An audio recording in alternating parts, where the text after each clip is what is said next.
Evangelho de Mateus, capítulo 1, versículo 1.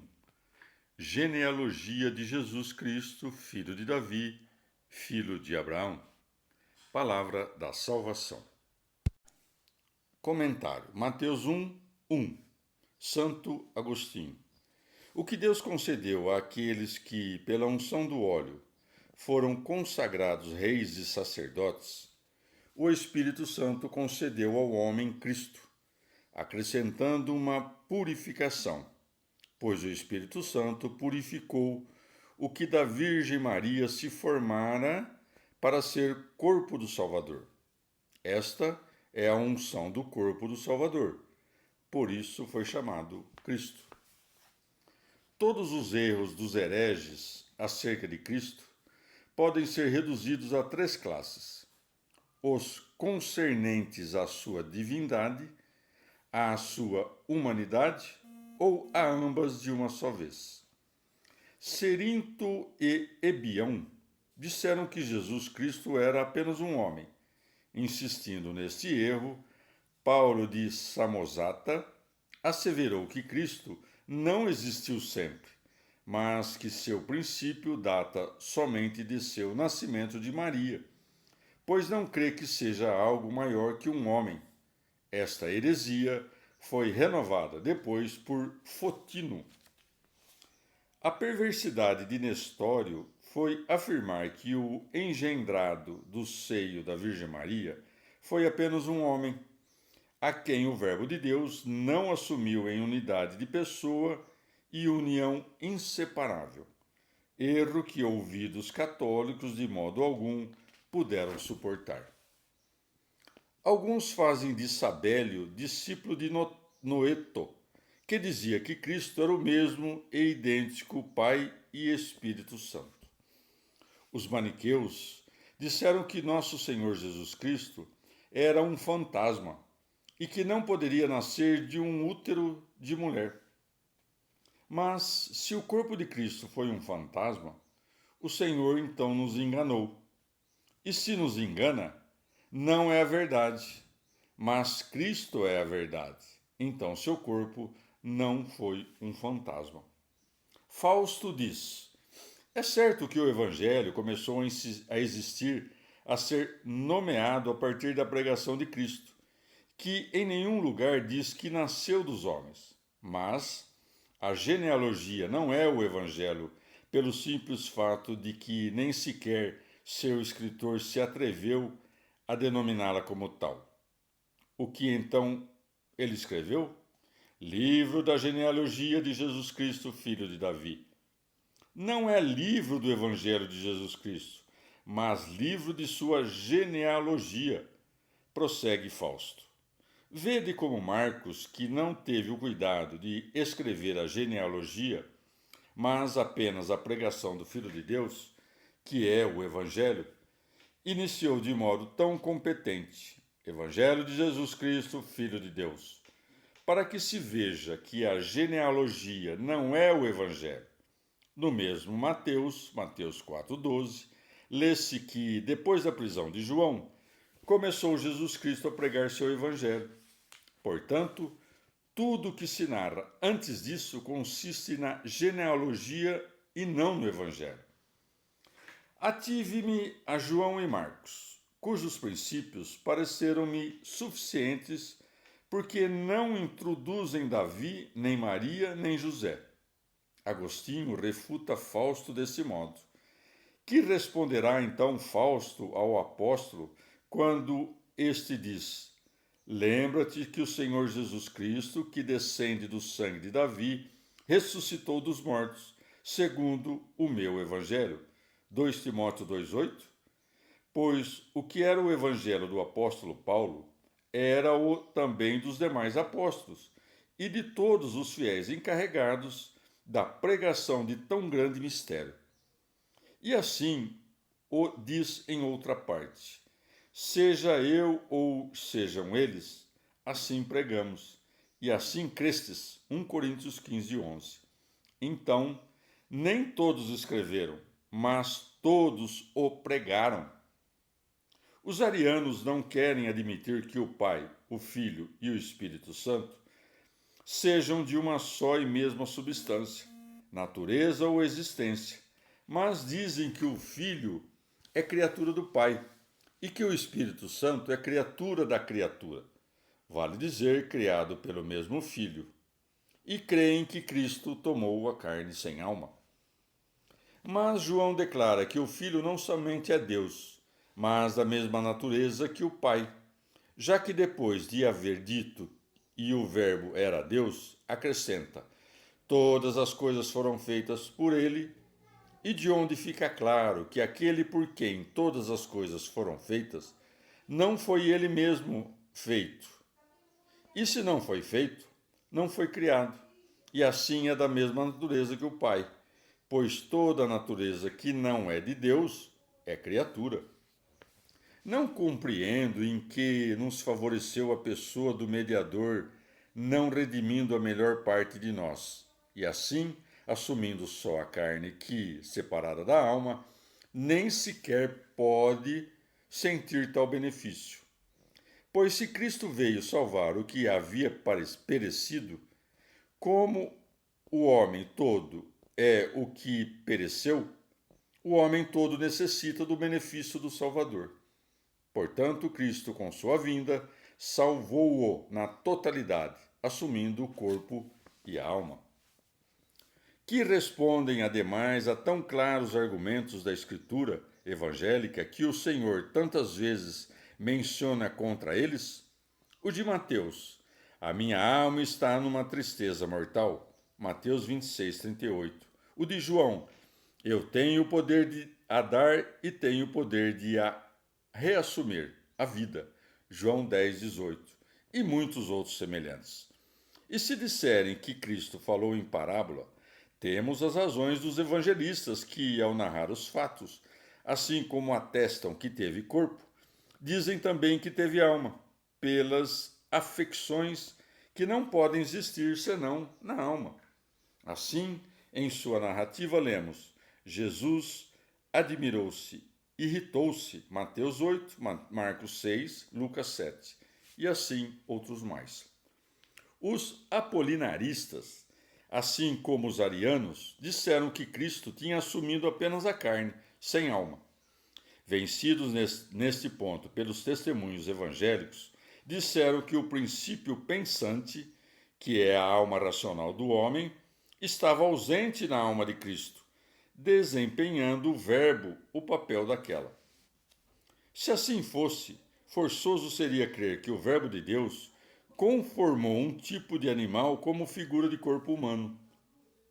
Em relação à carne mesma, os hereges mostram ter-se apartado da ortodoxia da fé, até o extremo de dizer que aquela carne e o Verbo são de uma só e mesma natureza, afirmando insistentemente que o Verbo se havia feito carne no sentido de que algo do Verbo se havia mudado e convertido em carne, mas não que esta carne se tivesse tomado da carne de Maria.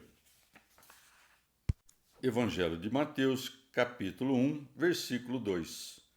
Abraão gerou Isaque, Isaque gerou Jacó, Jacó gerou Judá e seus irmãos. Palavra da salvação. Comentário Mateus 1, 2. Santo Agostinho. O evangelista Mateus mostra ter se proposto narrar a genealogia de Cristo segundo a carne e inicia por sua genealogia. Lucas, apresentando-lo mais como sacerdote para a expiação dos pecados, não relata sua genealogia desde o início de seu evangelho, mas sim desde o batismo de Cristo, onde João dá testemunho dele, dizendo: eis o que tira o pecado do mundo. João 1,29.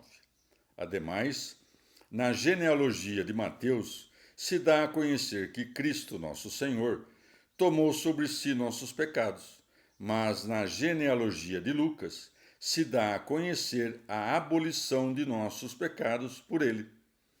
É por isso que Mateus traça a genealogia descendo de Adão a Cristo, e Lucas ascendendo de Cristo a Adão. Mas ao descrever em ordem descendente a genealogia humana de Cristo, Mateus inicia desde Abraão. Evangelho de Mateus, capítulo 1, versículos de 3 a 5. Judá gerou de Tâmar, Farés e Zara. Farés gerou Esrom, Esrom gerou Arão, Arão gerou Aminadab, Aminadab gerou Naasson, Naasson gerou Salmon, Salmon gerou Boaz, de Raabe, Boaz gerou Obed de Rute, Obed gerou Jessé, Jessé gerou o rei Davi. Palavra da salvação. Comentário Mateus 1, de 3 a 5. Santo Ambrósio. Lucas afastou estas mulheres para manifestar a série da estirpe sacerdotal como imaculada. Mas a decisão de Mateus não é sem razão e justiça, posto que, quando ele escreveu em seu evangelho que aquele que deveria tomar sobre si os pecados de todos nasceu na carne e estava submetido a injúrias e à paixão, não pensou que discrepasse de sua santidade e que ele não recusasse também a injúria de uma origem maculada. Tampouco seria vergonhoso para a igreja o fato de ser congregada entre os pecadores, uma vez que o próprio Senhor nasceu de pecadores. Por fim, para que os benefícios da redenção pudessem ter início com os seus próprios antepassados, e para que não se creia que a mancha da origem possa ser impedimento para a virtude, nem que algum insolente se gabe de sua nobreza. Vede, no entanto, que Mateus não nomeou inutilmente os dois irmãos, Farés e Zara, mesmo que a genealogia só exigisse a menção de Farés. Nessa menção de ambos há um mistério. Nos dois irmãos gêmeos está descrita a dupla vida dos povos, um segundo a lei, outra segundo a fé. Mas como Ruth, que era estrangeira, casou-se com um judeu, e por qual razão o evangelista julgou que deveria mencionar na genealogia de Cristo esta união que a lei designava como adúltera? Parece disforme que o Salvador proceda de uma genealogia ilegítima, a não ser que acudamos à sentença do apóstolo. A lei não foi feita para o justo, mas para os injustos. 1 Timóteo 1,9. Como entrou Ruth no povo de Deus, sendo estrangeira e moabita, principalmente quando a lei de Moisés proibia tais enlaces e excluía os moabitas do povo de Deus, senão porque a santidade e a pureza de suas obras a colocaram acima da lei mesma? Ela passou além da determinação da própria lei e mereceu ser computada entre os ascendentes do Senhor, por causa do parentesco escolhido do espírito, não do corpo. Ruth é um grande exemplo para nós, pois nela estamos prefigurados todos nós que entramos, recolhidos dentre os gentios, na igreja do Senhor. Evangelho de Mateus, capítulo 1, versículos de 6 a 8. Davi gerou Salomão daquela que foi mulher de Urias. Salomão gerou Roboão. Roboão gerou Abias. Abias gerou Asa. Asa gerou Josafá. Palavra da salvação. Comentário. Mateus 1, de 6 a 8. Santo Ambrósio. Mas a excelência do santo Davi sobre todos será em ter se reconhecido homem e em haver procurado lavar com lágrimas de penitência o pecado de haver roubado a mulher de Urias. Com isso mostra que ninguém deve confiar na própria virtude, porque todos temos um grande inimigo, invencível para nós, sem a ajuda e o favor de Deus. Encontrarás muitas vezes em personagens ilustres graves pecados, como prova e ensinamento de que, como homens, se renderam à tentação, para que nunca se julgassem por suas qualidades eminentes mais do que homens. Evangelho de Mateus, capítulo 1, versículo de 8 a 11. Josafá gerou Jorão. Jorão gerou Uzias. Uzias gerou Joatão. Joatão gerou Acás. Acás gerou Ezequias. Ezequias gerou Manassés. Manassés gerou Amon. Amon gerou Josias. Josias gerou Joaquim. E Joaquim gerou Jecomias e seus irmãos, na época da deportação para Babilônia. Palavra da salvação. Comentário: Mateus 1, de 8 a 11. São Jerônimo. No segundo livro dos Reis, lê-se que Jorão gerou Uzias. Tendo este morrido, Josabé, filha do rei Jorão, irmã de Uzias, tomou Joás, filho de seu irmão, e o livrou da carnificina praticada por Atalia.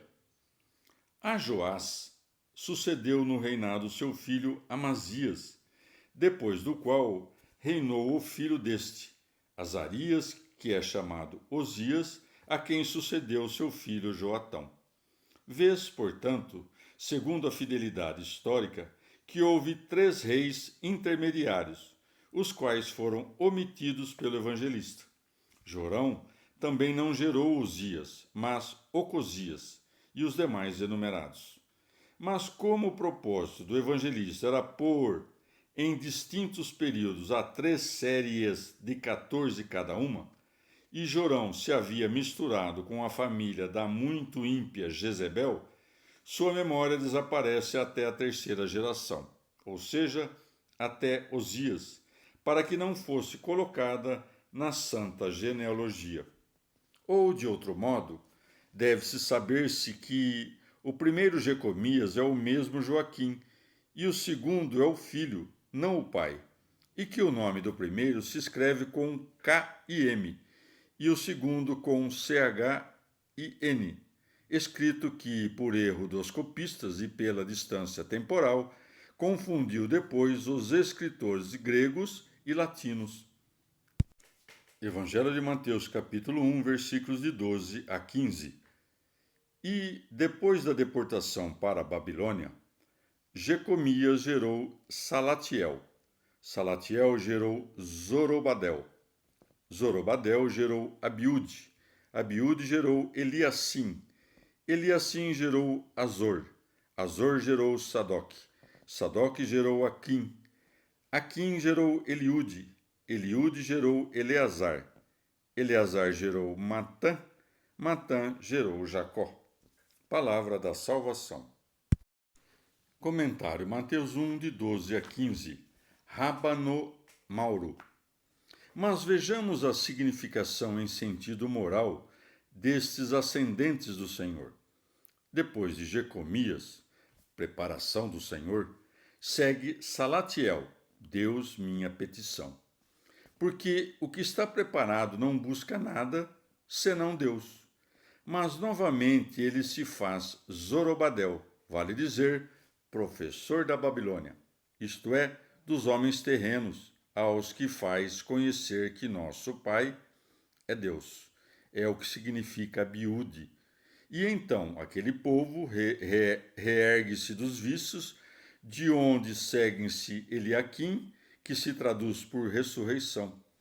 E igualmente o ajudado a bem agir, que quer dizer Azor, faz-se Sadoc, o justo, e então diz o amor do próximo fiel. Ele é meu irmão, que significa Aquim, ou pelo amor de Deus, que se traduz por Eliúde, meu Deus. Logo vem Eleazar, Deus que me ajuda, porque reconhece que Deus é quem o ajuda. O fim para o qual tende é revelado por Matã, que é dito dom, ou o que doa. Espera, com efeito, o Deus doador. E assim como lutou no princípio e lançou os vícios sob seus pés, assim também lutará no fim da vida. E se fará Jacó, e assim chegará a José, isto é, o aumento das virtudes. Evangelho de Mateus, capítulo 1, versículo 16. E Jacó gerou José, o esposo de Maria, da qual nasceu Jesus, chamado Cristo. Palavra da salvação. Comentário Mateus 1, 16. Santo Agostinho. Ele é mais convenientemente chamado de filho por aquele que o adotou do que se fosse chamado de gerado por aquele de cuja carne não saiu. Assim, quando Mateus disse, ao iniciar a genealogia, e Abraão gerou Isaque, e ao terminá-la em José, Jacó gerou José, mostrou claramente que está falando de seu pai segundo a ordem na natureza, porque em José não foi adotado, mas gerado. Ainda que Lucas dissesse que José foi gerado por Eli, tal expressão não nos deriva perturbar.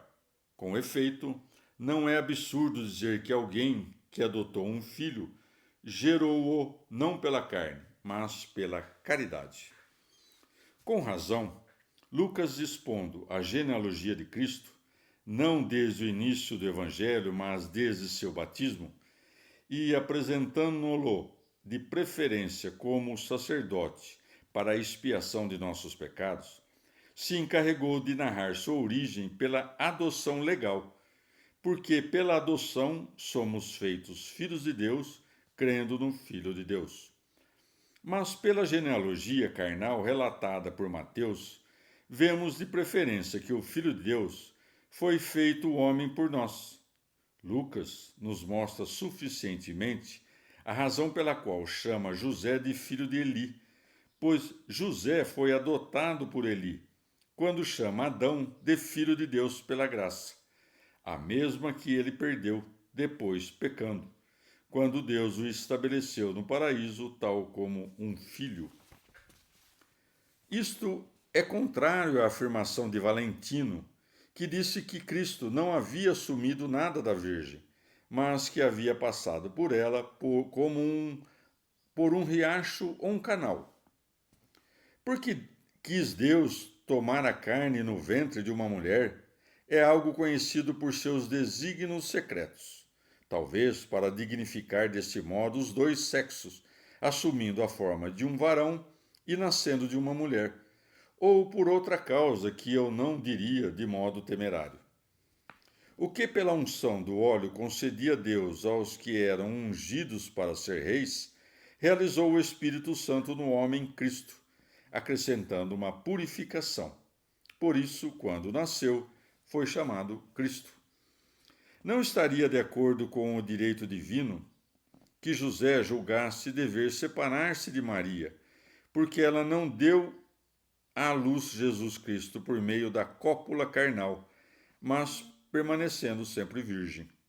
Com efeito, que esse exemplo se apresente magnificamente aos fiéis casados, isto é, que ainda que por consenso mútuo guardem continência, a união conjugal pode permanecer, não pela mistura corporal dos sexos, mas pela cuidadosa guarda do afeto no coração, principalmente porque a José e Maria pôde nascer um filho sem relação carnal alguma.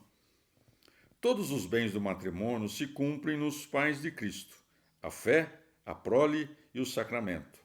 A prole é o próprio Senhor. A fé, porque não houve adultério. O sacramento, porque não houve separação. A genealogia teve que ser continuada até José, para que naquele singular matrimônio não fosse feita injúria ao sexo masculino, em todos os casos preeminente, sem prejudicar por isso a verdade, visto que tanto José como Maria eram da linhagem de Davi. Cremos, portanto, que também Maria foi da linhagem de Davi, porque cremos nas Escrituras, que dizem ambas as coisas. Que Cristo é da linhagem de Davi, segundo a carne, o Romanos 1,3, assim como Maria, que foi sua mãe, não por coabitação com um varão, mas permanecendo sempre virgem. Mateus 1,18, Lucas 1,34 a 35. Mas não foi uma pessoa o Filho de Deus e outra o Filho do homem, mas uma mesma pessoa. Cristo, Filho a um só tempo de Deus e do homem. Assim como em um mesmo indivíduo, uma coisa é a alma e outra coisa é o corpo. No mediador entre Deus e os homens, uma coisa foi o Filho de Deus e outra o Filho do homem. Digo outra coisa pela diferença de natureza, não pela unidade de pessoa.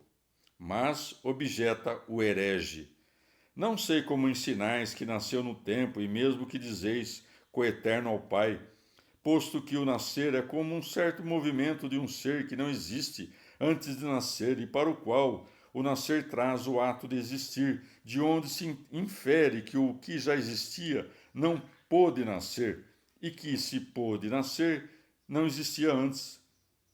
Ao que responde Agostinho: suponhamos, como muitos querem, que há no mundo uma alma geral, que de tal sorte vivifica todas as sementes por uma certa operação inefável, que permanece sempre distinta das naturezas engendradas.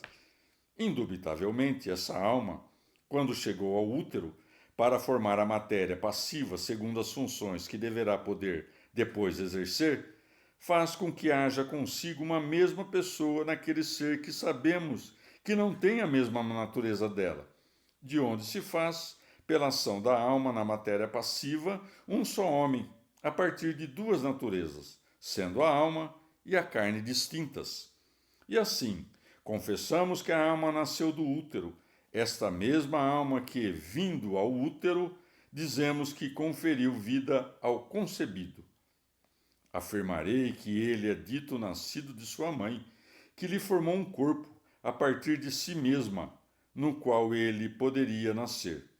Não como se, antes dele nascer, sua mãe pudesse, no que se refere a ele, não estar enraizada no ser. Assim, portanto, de uma maneira ainda mais incompreensível e sublime, o Filho de Deus nasceu tomando para si a perfeita humanidade de sua mãe. E ele que, por sua singular onipotência, é a causa do nascimento de todas as coisas geradas. Evangelho de Mateus, capítulo 1, versículo 17. Todas as gerações, pois desde Abraão até Davi, são 14 gerações. E desde Davi até a deportação para a Babilônia, 14 gerações. E desde a deportação para a Babilônia até Cristo, 14 gerações. Palavra da salvação. Comentário Mateus 1, 17. São João Crisóstomo. Talvez o evangelista tenha dividido as gerações em três partes para mostrar-nos que os judeus não se fizeram melhores pela mudança de regime político. Antes, tanto sob os juízes quanto sob os reis, os pontífices e os sacerdotes persistiram nos mesmos males. É por isso que ele também relembra o cativeiro da Babilônia, indicando que nem depois dele corrigiram-se.